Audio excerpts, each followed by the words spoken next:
नमस्कार दोस्तों, मैं सुरेंद्र दत्त आप लोगों के सामने हाजिर हूँ।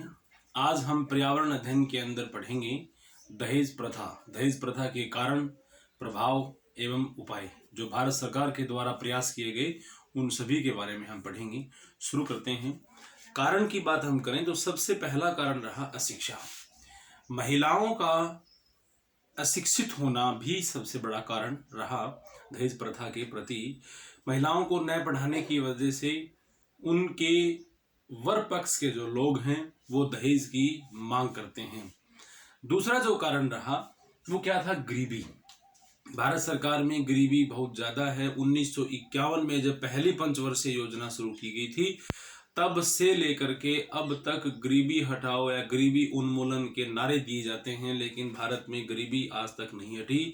और गरीबी न हटने की वजह से जो पेरेंट्स जिनकी बेटियां हैं उन बेटियों को पढ़ा नहीं सकते और काम में भी हाथ बंटवाने के लिए लोग जल्दी से ही शादी कर लेते हैं। तो इस वजह से भी दहेज प्रथा का जो प्रभाव है वो पूरे भारतवर्ष में बढ़ा। तीसरा कारण है उत्तराधिकार नियम 1956। उत्तराधिकार नियम बना 1956 में। उससे पहले क्या था कि पुरुष को ही प्रधान माना जाता था। पुरुष प्रधान हमारा भारतवर्ष रहा है, तो पुरुष प्रधान होने की वजह से पुरुषों को ज़्यादा प्राथमिकता दी जाती थी। महिलाओं का स्तर इतना अच्छा नहीं था, जिस कारण भी दहेज की मांग बढ़ती रही। उसके बाद है सामाजिक प्रतिष्ठा।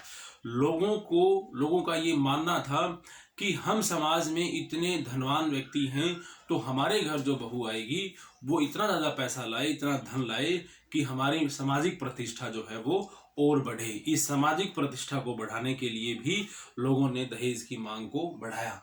महिलाओं का आर्थिक स्तर। भारतवर्ष में महिलाएं बहुत कम नौकरी पे होने की वजह से कारण ये रहा कि उनका शिक्षा का स्तर अच्छा नहीं है, शिक्षा वो नहीं ले पाते हैं, तो वो किस तरह से आर्थिक जो चीज़ें हैं यानी आर्थिक अपना लाभ कैसे लाभान्वित नहीं हुए हैं, जिस कारण भी दहेज प्रथा जो है वो आगे बढ़ी। उसके बाद प्रभाव क्या रहे? सबसे पहला प्रभाव रहा ऋणग्रस्तता। अब कोई जो बाप है वो अपनी बेटी की शादी करने के लिए किसी को दहेज देता है, यदि उसके पास पैसा नहीं है तो वो मजबूरन किसी दूसरे से पैसा उठाता है। फलस्वरूप वो कर्जदार हो जाता है और उस कर्ज को चुकाने के लिए कई बार उसकी ज़मीन जायदाद भी बिक जाती है। उसके बाद महिलाओं पर अत्याचार। महिलाओं पर अत्याचार भी हुए हैं, महिलाओं को मारा पीटा भी गया है दहेज के प्रति लेकर के। तो वो अत्याचार उसकी मानसिक क्षमता को भी कम करता है, शारीरिक पीड़ा तो उसको होती ही होती है। उसके बाद है समाज में भ्रूण हत्या। जब लोगों के सामने ये बात आई कि बेटी जब पैदा होगी तो उसके बाद दहेज के लिए एक मोटी रकम चाहिएगी, तो लोगों के मन में ये घृणा पैदा हो गई कि लड़की को पैदा करना ही गलत है, जिस वजह से लोगों ने जांच करवा करके भ्रूण को ही खत्म कर दिया। बच्ची यदि गर्भ में है तो उसको गर्भ में ही मार दिया गया। तो भ्रूण हत्या जो है वो धीरे धीरे बढ़ी। उसके बाद है बेमेल विवाह। जो परिवार गरीब तबके से बिलोंग करते हैं उन परिवार की लड़कियों को यदि वो उच्च घराने में शादी करना चाहते हैं तो उनके लिए एक बड़ा दहेज, एक बड़ी रकम जो है वो देनी पड़ती थी। लेकिन वो लोग क्या करते थे? बेमेल विवाह का मतलब ये हुआ एक छोटी उम्र की लड़की एक बड़े उम्र के लड़के के साथ शादी कर देना, सिर्फ दहेज से बचने के लिए।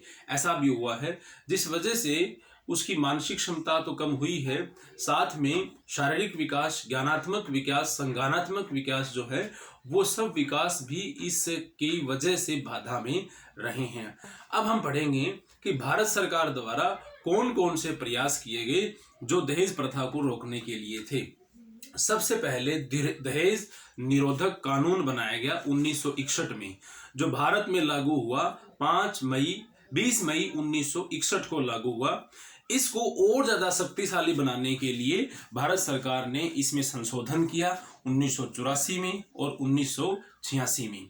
और इस कानून के तहत ये कहा गया कि न्यायालय यदि अपने ज्ञान के आधार पर या किसी समाज कल्याण संस्था की शिकायत पर दहेज का दोषी पाया जाता है तो दहेज लेने वाला और दहेज देने वाला, साथ में दहेज लेने या देने के लिए प्रेरित करने वाले को भी 5 साल का कारावास प्लस 15,000 रुपये जुर्माना और दहेज की जो रकम है अधिक से अधिक जो हो सकती है वो उसे चुकानी पड़ेगी।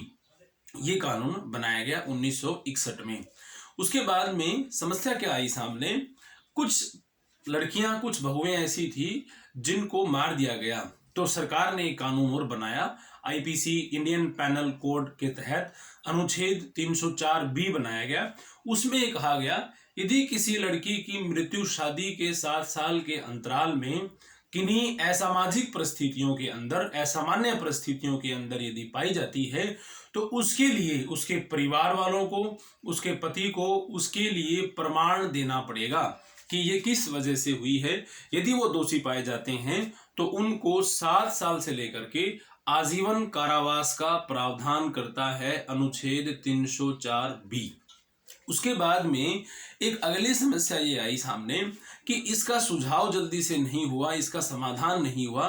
तो समाधान न होने की बाद में तो इस अनुच्छेद में ऐड किया गया कि एक अधिकारी की नियुक्ति जो है वो की जाए। तो दहेज निरोधक अधिकारी की नियुक्ति की गई, जिसकी वजह से सुनवाई में थोड़ा फर्क आया, जल्दी सुनवाई जो है वो की जाने लगी। उसके बाद में आईपीसी इंडियन पैनल कोड धारा 498 ए के तहत क्या कहा गया कि 3 वर्ष की कैद दी जाती है। किनको? वो लोग जो प्रताड़ित करते हैं, अपनी बहुओं को प्रताड़ित करते हैं, मारते हैं, पीटते हैं, तो उनको 498 ए के तहत 3 वर्ष की कैद का प्रावधान है। उसके बाद में भी कुछ समस्याएं और बढ़ी, घरेलू हिंसा, ताने देना, ऐसा कुछ करके मतलब उसको हैरासमेंट पहुंचाने की एक समस्या सामने आई। तो सरकार ने 2005 में एक महत्वपूर्ण कदम उठाया और एक एक्ट पारित किया गया 2005 में, जिस एक्ट का नाम था protection of women from domestic violence. घरेलू हिंसा से बचने के लिए एक एक्ट बनाया गया 2005 में। इस एक्ट के अंदर भी सजा का प्रावधान रखा गया है। उसके बाद राजस्थान में भी एक अच्छा कदम उठाया गया। फिर राजस्थान सरकार ने एक काम किया कि महिलाओं की इस दशा को सुधारने के लिए उन्होंने 2013 में मुख्य रूप से महिलाओं के लिए ही 5 ऐसे न्यायालयों की स्थापना कर दी जो इनकी सुनवाई पर ध्यान देते हैं। और वो न्यायालय कहाँ थे? अजमेर, भरतपुर, बीकानेर, उदयपुर एवं जोधपुर में। ये 2013 में बनाए गए। इसके बाद में शिक्षा का स्तर धीरे धीरे बढ़ता गया। 2005 में एनसीएफ आने के बाद में भी शिक्षा का स्तर धीरे धीरे बढ़ा। फिर 2009 में आरटी आई, तो उसके बाद में भी शिक्षा का स्तर जो है वो बढ़ा। शिक्षा का स्तर बढ़ने के साथ साथ में अंतरजातीय विवाह को प्रोत्साहन मिला, जिस वजह से बेमेल विवाह जो थे वो सब रुक गए और दहेज प्रथा पर एक क्वेश्चन मार्क आ गया कि दहेज प्रथा को अब रुकना ही पड़ेगा। तो ये टॉपिक थे हमारे। दहेज प्रथा के कारण क्या है, प्रभाव क्या है और भारत सरकार ने कौन कौन से प्रयास किए इनको रोकने के लिए। Thank you, have a nice day.